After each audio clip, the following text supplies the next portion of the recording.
My name is Jihad. I'm a freelance personal trainer. I train people all around Dubai in different areas and just help people achieve their goals. My name is Gabo. I'm a cabin crew, flight attendant, and I play water polo. And also I'm a men's physique competitor. So most of the time I'm flying and I'm training as well. So in Suhoor, I usually eat a meal that contains protein, fats and carbs. So the digestion is slower from the fats and the carbs to give me energy up until we break our fast. I don't make it too heavy because then I get dehydrated. So I make sure it's just right and makes me full. I would recommend some oatmeal maybe with peanut butter and protein.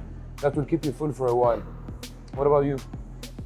So suhoor meal, it's a very important meal. So you have to make sure to have a complete meal, which is will have carbohydrate and a good amount of protein and also vegetables.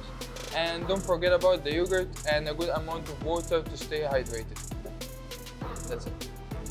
Hope you guys liked the video. Please subscribe, follow us, and if you got any questions about Ramadan, what to eat and everything, just comment below and let us know.